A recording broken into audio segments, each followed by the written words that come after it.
and welcome to VistaTalks, interesting discussions with interesting people from all around the world. I'm your host for today, María Roa, and I am delighted to be joined by Annette Lawlor. Annette is CEO and founder of Lion People Global, a localization-specific recruitment company. She is responsible for making connections to drive revenue growth within the global language industry, digital media, and lately, the artificial intelligence industry through its mergers and acquisitions, talent, and training solutions.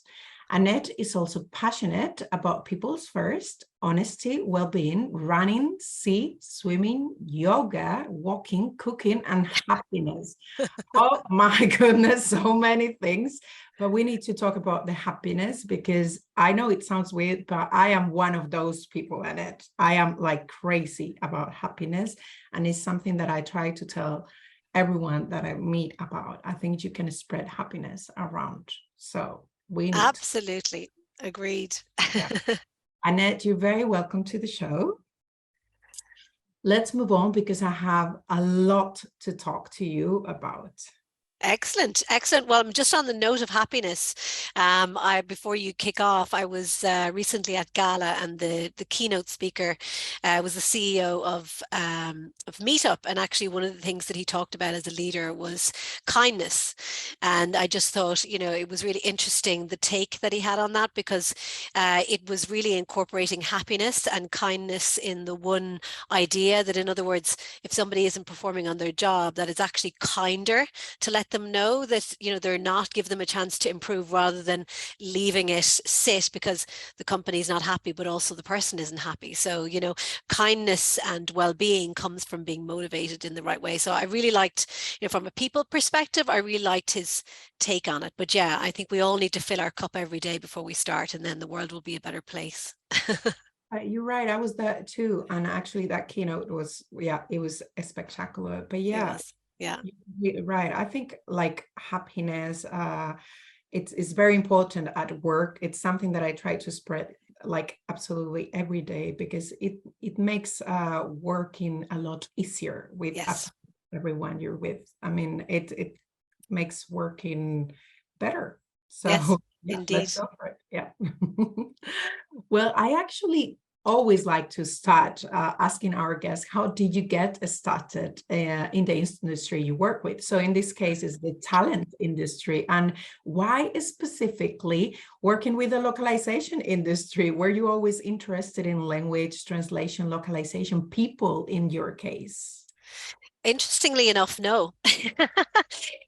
No, not at all. I mean, it's funny. It's one of the things that when we did our podcast was the first question I always asked people as well, was how do they get into this space? And I was always quite amazed at the amount of people that fell into it by chance. And I was one of those people. So I actually used to sell software back in the day. I used to sell object technology, which, back then was cutting edge. And, I always found that it was a very difficult technical sell. And while I was good at it and was able to do it, I wanted to move into something that I had a good, clear understanding about, and that was people for me. So it was moving into recruitment, technical recruitment at the time, that actually gave me the understanding of technology and that space, just from learning exactly people's jobs and what they did. And I loved that aspect of it. And I did that in the States for a long time, and then relocated back to Ireland, and ended up working in a company where I was running one of their divisions. And one of the companies that I worked with really, really loved the roles, the project management roles, the business development roles, the linguistic roles. I love the fact that it was global. I love the fact that I was talking to different people all the time.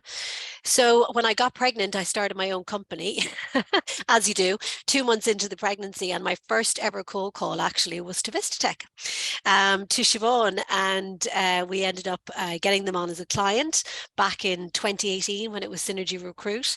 And thankfully, VistaTech is still a client today. So, I mean, I absolutely just love the space because it's global, and there's a community feeling in this space that you just can't get in other industries. And I just found that it was a natural progression for me to move into this niche. That's great. And it is amazing that you, following your career in recruitment, you decided to open your own agency. What was the thinking behind this decision? I mean, like, can you expand on the work you do today? Because I mean, like, I don't know, how did you go from like working to others to, no, I'm just going to do it. I'm just going to go ahead. I'm going to build this empire by myself. I mean, like, it's crazy. Well, I think like most entrepreneurs, it's either in your blood or not. I come from a family of entrepreneurs, so all of my family, most of my family are self-employed in different businesses, and it's just always something that I've been naturally inclined to do. I'm also somebody who's a doer rather than sort of sitting there trying to figure out, will I research this? Will I do this? I'll just kind of jump on and do it straight away. And then, fail fast and pivot, as my business partner would say. That's always been the way.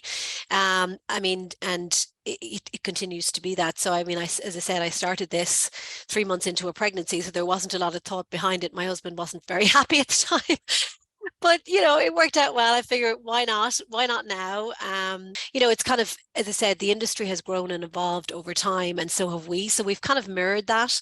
The localization industry back then, there wasn't even a differentiation between project management and salespeople. Project managers did all the sales, and there was certainly not the robust list of roles that we have open today. And so we followed that trajectory as a company. When the language industry changed, so did we. We were working with companies of all sizes, business owners of all sizes, looking to kind of figure out what's next. Should they incorporate technology? Should they get involved in moving into new markets? And how would they do that? So naturally, because we understood, I suppose, the culture and the organizations and how they had grown over time by supplying talent, they were kind of coming to us naturally to say, we're interested in maybe being acquired, or we're interested in acquiring, do you have people in your network that might be interested? So it was a natural progression to move into inorganic growth in the mergers and acquisition side of it. I suppose I was hesitant for initially, because I'm always big on, understanding exactly what it is that I do, and I've never been involved in the M&A side of businesses, so the financial side of it, all of the due diligence and everything that's needed in order to get a company sale ready is not something I had expertise in. So I decided to partner, and Olga and I decided to partner together to sort of introduce the M&A piece, which is something that she had done. So it was kind of a marriage made in heaven. She had the knowledge, I had the contacts, and we both have the same, I suppose more than anything, we both have the same values. And that's so key for everything that we do is, when we're trying to introduce companies that want to grow and become one company, having the same values is a great place to start, because once you've got the same values, there's alignment in culture, a lot of the other things can fall into play. So that's massively important. And I suppose the piece in between then, which is today we're growth solutions. So you introduced us as a recruitment company, which certainly is where we started life. But the growth solutions came out of the fact that, not every company is sale ready, right? Or not every company is buy ready. So there's a preparation. So we've kind of coined a few phrases during that expertise that we've sort of been working with companies over time, because some companies need to go into seller incubation and they need consultancy services in order to do that. Some buyers need to be guided on, how do they find the best seller and how do they integrate that company properly in post-merger integration and all of those different things. So we have a consulting offering that sits in the middle. So we've got the organic growth, which is the staffing, and then we have the inorganic growth, which is the M&A, and then the consulting is the glue in between. It's the journey. Goodness, it sounds so complicated, but it all grow naturally for you, right? Absolutely. Yeah, it's been an organic sort of evolution with, these ideas coming up as clients come to us, with these problems. So I guess it's problem solving. I mean, that's the main piece of it. I come up with a problem, how do we solve it, and how do we build a product around that? I mean, which I think is what most companies end up doing. It's listening to the clients. I mean, it's a lot easier to supply a product that you're being asked for than it is to do it the other way around, right? So it made sense for us. I mean, and the language industry, of course, has evolved so much over time that, the natural progression then was the coming together of digital marketing. We were naturally being asked about expertise in that field anyway, content creation with the explosion of content and so on. And then, of course, AI, data for AI, naturally being asked for talent and for companies to be acquired in that space. So we again, the evolution was natural to move into those other two fields as well, with the core of everything being language services. As the founder of Lion People, delivering growth solutions for localization, digital media, and artificial intelligence industry, you're working with people who have a specific background and experience.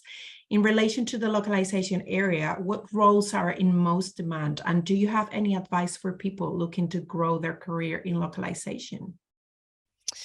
So, the roles have changed so much. As the industry has changed so much.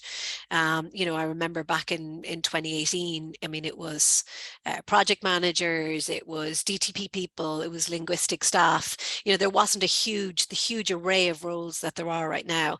But consistently, I mean, since 2018 to today, the roles that we have, the bulk of all the time, are sales roles. I mean, everybody's looking to increase, everybody's looking to grow, everybody's looking to land new logos. So of course, those hunting roles, the ability to bring in new business has always been forefront of what we do. And then, of course, it becomes verticalized. So they're looking for having the localization industry experience together with having, maybe life science specific knowledge, or legal regulated industry, IP discovery specific knowledge, or the ability to break into enterprise clients, which is a skill set all by itself. So, I mean, that's always been kind of the biggest role for us. Of course, project management, project coordination, program management, all the different levels of operations.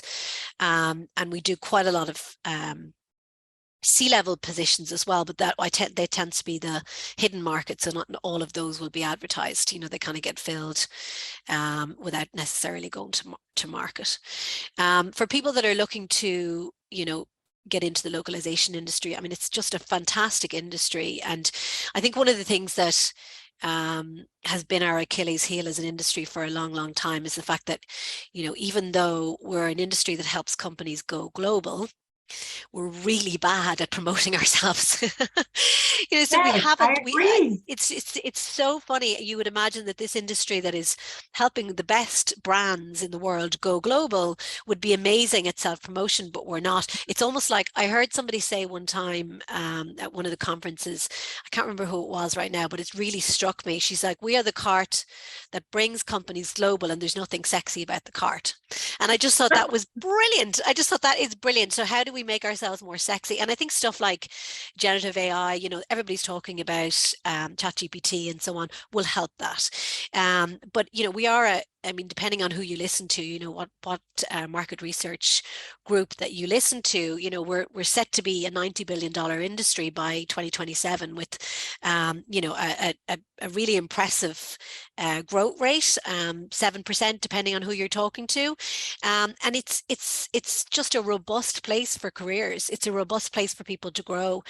I've noticed that our talent acquisition teams need to be more competitive now. And again, in terms of TA, we really are behind a lot of the leading industries out there in terms of our TA practices. So I think we need to, it's funny because localization is I've always heard localization managers say over time, we need to have a seat at the C table for localization. Well, now we need to have a seat at the C table for talent within localization, because it's really important and we're behind the curve, and we will lose our best talent if we don't develop this industry as an exciting place to grow for your careers. Yeah, I think it's funny you say that, because like most of the people that I interview, I always start with the same question that I started with you. Like, how did you come into the industry? Many people are from like most of the people is from the localization industry. And none of them started because they knew about the localization industry. They had no idea what the localization industry was. It was more by, I'm not going to say by mistake, but it was like someone talk about them, or like a headhunter, or like a company like yours just like went to them and was like, well, would you be interested in something like this, or just by like searching jobs, or it wasn't because they were looking for it specifically. So I think it's funny that you're saying like no one knows about the localization. Yeah. They should. They should. Yeah, exactly. So, for people looking to get started, it's much better now than it was a few years ago in terms of, you know, there are jobs boards specifically related to localization. There is, you know, the Gala does a really good job of sort of developing career. They have a career progression page on there that you can kind of look at. You know, our website, some of our blogs look at ways that you can develop your career. But I think, you know, just get started, start working for a company and sort of see where it goes. That's always my advice. Decide, I suppose the key thing is decide what you're good at. I mean, some people will be really interested in client-facing roles. They'll be really interested in something to do with marketing. Maybe they're really interested in operations. You have to understand yourself. What am I good at? What am I interested in? And then backwards engineer that, reverse engineer that into what are the roles in the industry. So take my role skills and figure out, okay, so I like doing this, this, and this. What are the roles in the industry where those skills are required? I think that's a really nice way to kind of go about it. That's a really great idea. Thank you for that. And I know you also have your own podcast, Lion People Global Localization Talent Talks. What do you like about podcasting? Well, interestingly enough, actually, we started our first podcast, LT Talks, for the reason I just mentioned, because I really felt like the industry needed to be promoted and nobody was doing anything. So I figured I'm going to do something. And it was called LT Talks back in 2018. The formula back then was going to conferences. So I went to Lockworld, I went to GAL, I went to all the different conferences. And with the permission of the conference organizers, we brought in a videographer, and we just spent the day there interviewing people right at the conference. And so it was really exciting because we had all the lights and we had the camera and we'd, you know, the whole setup. And so, you know, people were naturally drawn to come and chat with us. So it ended up being, you know, a really nice place to start the podcast. But it was very tiring because we would, like, you know, do 5, 6, in some cases 7 interviews a day, one after the other after the other. And then you know, this was pre-COVID. Actually, it was during COVID, we decided that we needed to bring it online. And so we changed the format and started doing, you know, different ideas, consultant spotlight, for instance, because again, consultants in this industry, they tend to be really experienced people that have been, you know, working in all levels in a company, all the way up to C-level, from maybe even, you know, project management or whatever throughout their career.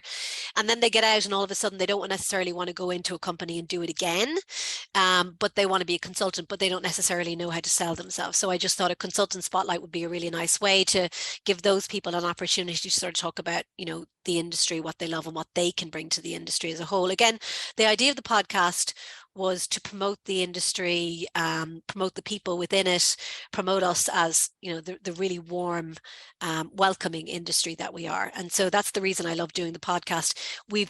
Haven't done it in the last while because I'm looking to sort of rethink it. And we did put a focus on our M&A masterclass, which we produced for all of last year, and is going again this year, but it's now a growth solutions masterclass. So I do love it because, I mean, I guess it's speaking to amazing people about things they're passionate about.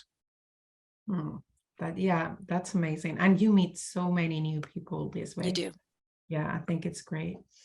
Well, we're almost at the end of the show, but I cannot let you go without asking you about artificial intelligence, because it's the new thing right now. I saw that not very long ago. You did an episode as part of your End of the Game Growth Solution Masterclass about the growing importance of linguistic in AI. And I thought it was very interesting. Could you share with us some of the points you guys talked about? Sure.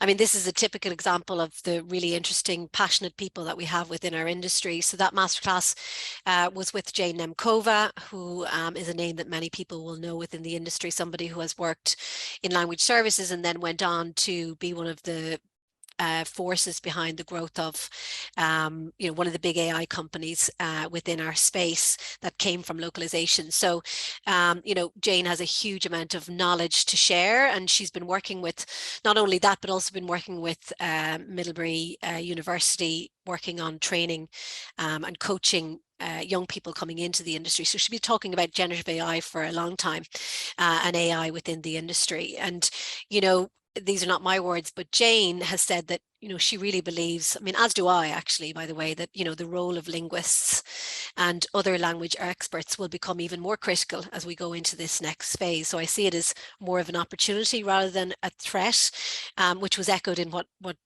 Jane had to say. You know, this AI is great at being able to generate a significant amount of content on its own, but what it doesn't have and what it lacks really is that contextual and cultural knowledge, and that's necessary in order to make the content truly meaningful.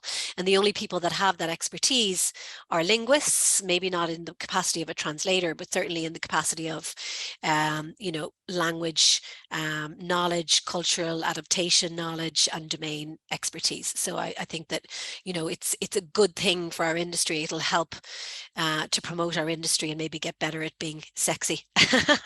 Yeah, I used to work at a phone bot, let's say. So it was artificial intelligence company before. And obviously we did have people, experts in linguists, who were teaching that bot, because obviously we had programmers behind who teach the bot how to talk and how to speak on the phone, but it was never perfect in Spanish. It's really hard when it's like feminine and masculine and all those things. So they had to be listening to that bot, like making questions and then seeing how they could make it sound perfect as if it was human, and helping him learn to speak perfectly. So those linguists were like especially important in the company. So I do believe linguists are important in artificial intelligence. I mean, Absolutely. They were especially important. Yeah, agreed. Just the roles will change, the capacity will change. Yeah, they will. Absolutely. Yeah. But yeah. we will need them. And it's exciting. It's exciting for our industry, I think. Yeah, well, we came to the end of the show, but is there anything else that you would like to share with our audience today? Well, I would like to share that on the last Thursday of every month, we run our free masterclass. It's a growth solutions masterclass. So I encourage anybody to attend. I mean, you don't have to be a business owner. You know, you could just be interested in how to grow a company, which I think is not just but the business owner, but everybody that's within the company, whether you're in sales, whether you're in operations, we all want growth, right? And so it's interesting conversations with people who have achieved that growth. And it's the last Thursday of every month, and it's our Growth Solutions Masterclass, and you can get details of that on our social pages and also on our website. So we would love you to register. As I said, it's free, and it's built to be collaborative. So, you know, joining in the conversation as we go, bringing in your questions. So we'd love people to come and join us on that. It's been a great turnout last year and this year. So yeah, it's a nice resource. What do they have to do to attend? Do they have to go to your website? Yeah, so we send out about 2 weeks before each about 2 weeks before each event, we send out links where you register. We actually use Livestorm, and we just it's a live event, but we use it via Livestorm, so they can register on LinkedIn and then they follow with a link to register on Livestorm. It's pretty easy. They'll see them come up on social every month. Okay, so let's all follow you in LinkedIn. Yes, Line People Global on LinkedIn, or myself, or on Twitter, or on Instagram, or on Facebook. Yeah. Well, thank you for everything. That's the end of today's show with Annette Lawlor. Thank you, Annette, for everything. It was a pleasure to have you. Thank you, Maria. Pleasure speaking to you, and a pleasure speaking to VistaTalks, of course. Please make sure to tune in again to see and or to listen to the next VistaTalks show, where we will be discussing more interesting topics with interesting people from all around the world. Thank you.